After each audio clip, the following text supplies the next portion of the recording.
नमस्कार, मैं हूं आपके साथ निशु शर्मा और आप देख रहे हैं हिंदी खबर बुलेटिन की शुरुआत करेंगे बड़ी खबर के साथ, जहां बांग्लादेश में हिंदुओं का नरसंहार लगातार जारी है और ऐसे में बांग्लादेश के फैनी में एक और हिंदू की हत्या कर दी गई, जहां पर 11 जनवरी की शाम समीर दास को गोली मारी गई बताया गया है। गोली मारकर ऑटो रिक्शा भी छीनकर बदमाश ले गए, जहां पर 12 जनवरी की रात खून से लथपथ शव पाया गया। बीते 25 दिनों में 8 हिंदुओं को अब तक निशाना बनाया गया, उनको मौत की घाट उतारा गया है, जिसके चलते लगातार बांग्लादेश में हालात वो और ज्यादा खराब होते हुए नजर आ रहे हैं। ऐसे में यूनुस सरकार पर कई बड़े सवाल खड़े हो रहे हैं कि क्या महज दर्शक बनकर यूनुस सरकार बैठी रहेगी। बीते 25 दिनों में 8 हिंदुओं की अब तक हत्या हो चुकी है। पूरे गांव में इस समय सनसनी फैली हुई है, परिवार का रो रो कर बुरा हाल है।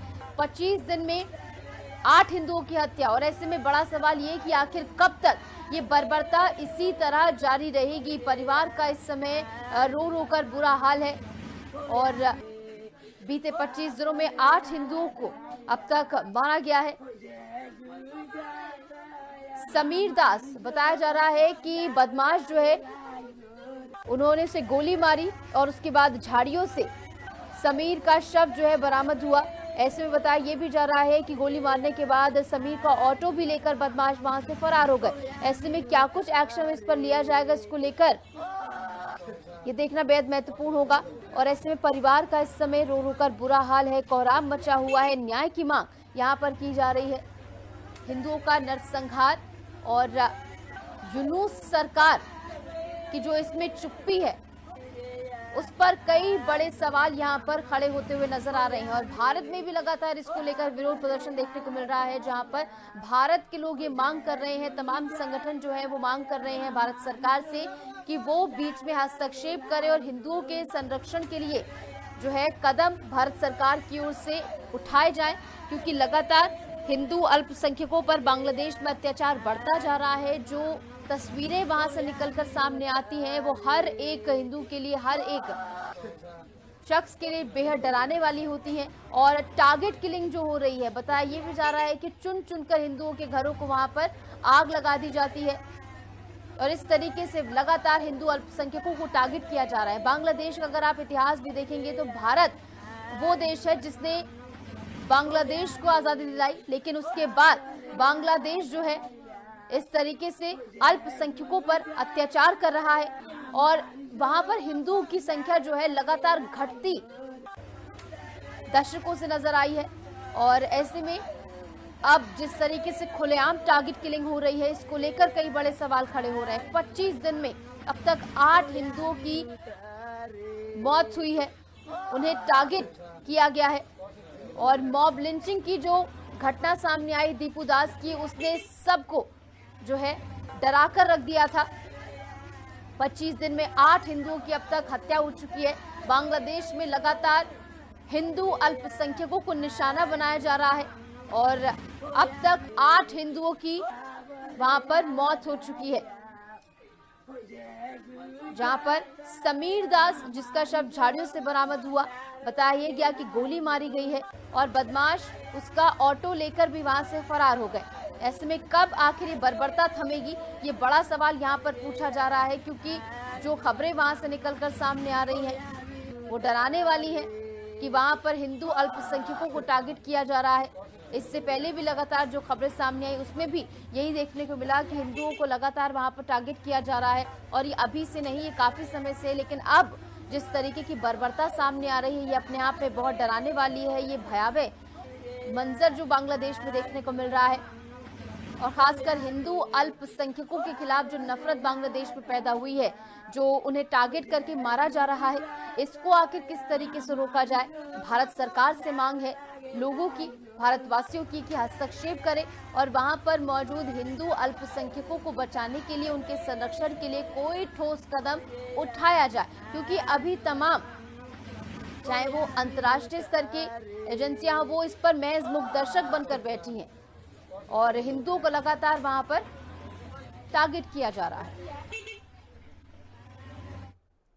और ऐसे में अब आपको पूरी क्रमबद्ध तरीके से भी बता देते हैं। 1 दिसंबर 2025 जब दिलीप बर्मन की हत्या की गई, 3 दिसंबर 2025 जब प्रांतोष कर्मकार की हत्या की गई। 6 दिसंबर को आ जाइए उत्पल सरकार की हत्या कर दी गई। 7 दिसंबर 2025 जब जोगेश चंद्र राय की हत्या कर दी गई। 7 दिसंबर 2025 जब शुभोना रॉय की हत्या कर दी गई। इसके बाद 12 दिसंबर 2025 जब शांतो दास की हत्या कर दी गई।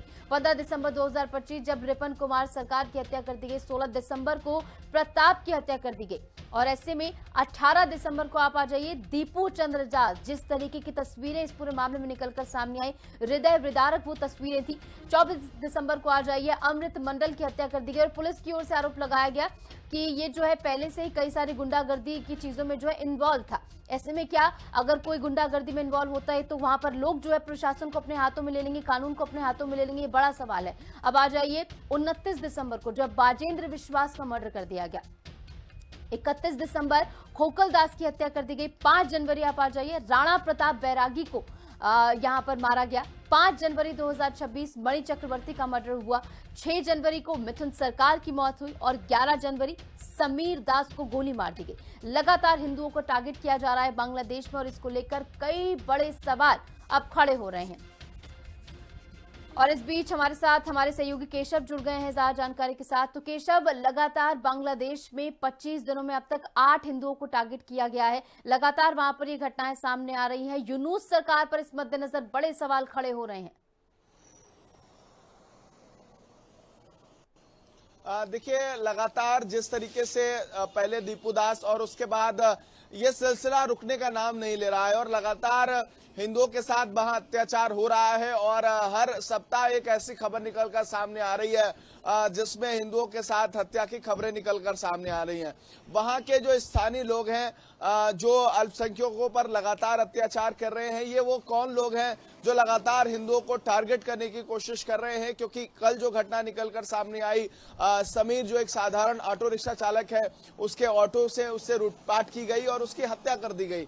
यानी कि लॉ एंड ऑर्डर को मेंटेन करने की जो कोशिश है उसमें जो बांग्लादेश की सरकार है वो विफल होती दिखाई दे रही है। शांति पुरस्कार लेकर बैठे यूनुस जो है वो विफल नजर आ रहे हैं और यही बड़ी बात है कि लगातार जो पूरा देश जो है वो इस वक्त वहां जो माहौल है वो खराब नजर आ रहा है।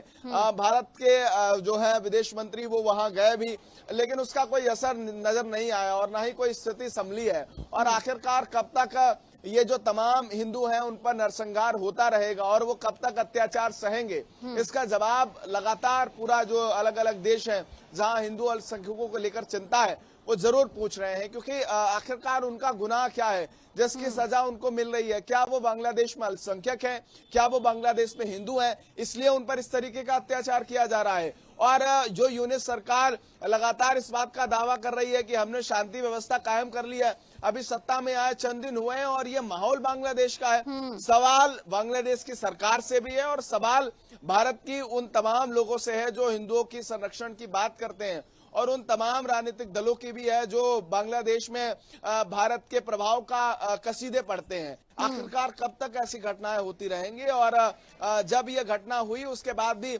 स्थानीय लोग, जो स्थानीय प्रशासन है वो ये जिक्र कर देता है कि अरे वो माहौल खराब कर रहे थे, सोशल मीडिया पे कुछ लिख रहे थे। अब इससे पहले जो राजशेखर की हत्या हुई थी उसमें ये बताया गया कि उसने सोशल मीडिया पे कुछ लिख दिया, उसके बाद उसकी हत्या हो गई। यानी कि इंसान की जान की कीमत कुछ नहीं है, बोलने के लिए आपको अपनी जान गंवानी पड़ सकती है। तो ये यूनुस सरकार पर बड़े सवाल हैं और वहां की व्यवस्था पर बड़े सवाल खड़े हो रहे हैं और आखिरकार कब इस पर भारत सरकार अपना रुख तैयार करेगी और वहां से वार्तालाप करके वहां माहौल ठीक होगा, इस पर सबकी निगाहें बनी हैं।